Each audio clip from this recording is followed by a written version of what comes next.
semuanya, perkenalkan nama saya Manisa Johana Siahaan, NIM 21 2020 060.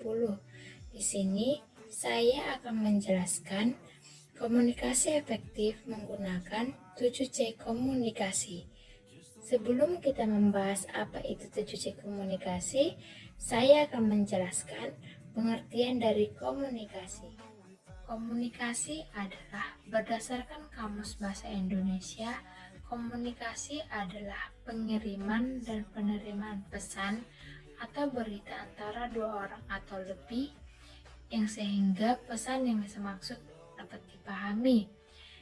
Komunikasi juga dapat diartikan sebagai salah satu faktor yang sangat penting dalam operasional organisasi. Sebuah komunikasi yang baik dapat menghasilkan kekompakan dan meningkatkan kinerja karyawan serta manajemen puncak dengan karyawan-karyawannya. Sebaliknya, komunikasi yang kurang baik akan menyebabkan tidak tercapainya tujuan organisasi atau perusahaan dan bahkan akan menimbulkan kesalahpahaman yang mengakibatkan terjadinya konflik dalam suatu organisasi.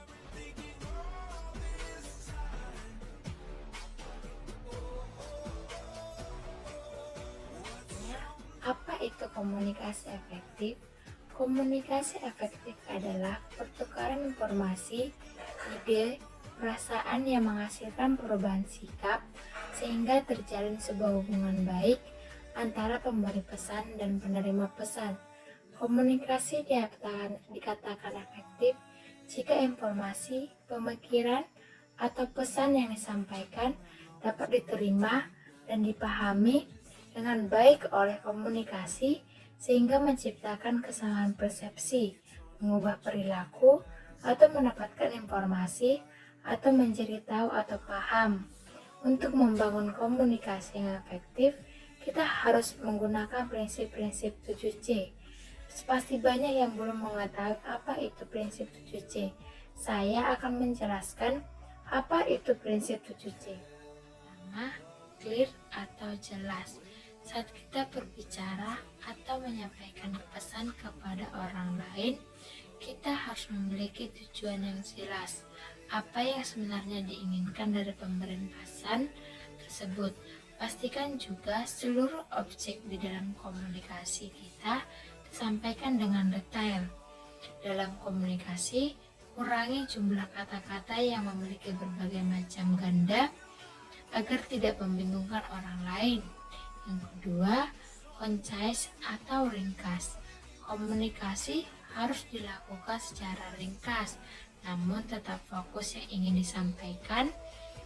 Dengan kalimat yang berlebihan akan membingungkan pendengar ataupun membaca terhadap maksud dari pesan yang kita sampaikan. Ini juga harus kita lakukan sebagai komunikator agar tidak membingungkan lawan pembicara dan tidak menggunakan kalimat-kalimat yang bertele-tele. Yang ketiga, konkret atau konkret. Pesan yang disampaikan harus konkret. Dengan demikian, penerima pesan dapat memahami dengan jelas apa yang ingin kita sampaikan atau keseluruhan dan fokus pada maksud yang kita sampaikan. Biasanya didukung dengan fakta dan data-data sehingga tidak salah ditafsirkan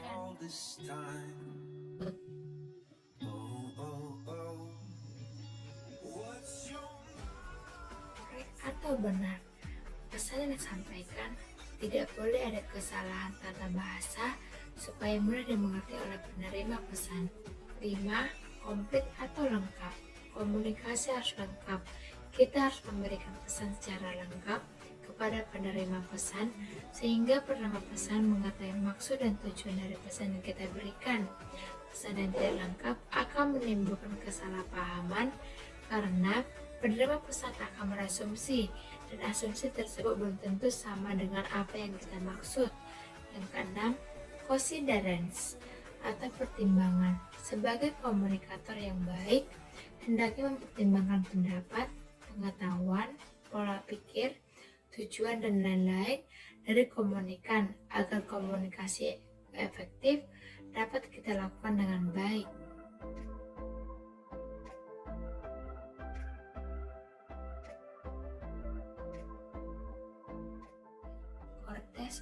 atau sopan.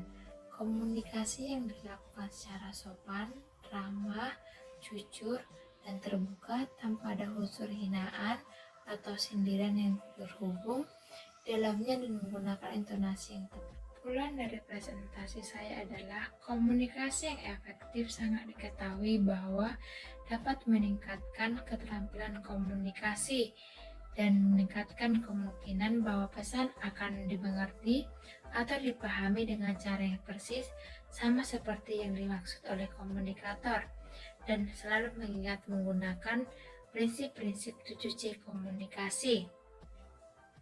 Sekian dari presentasi saya.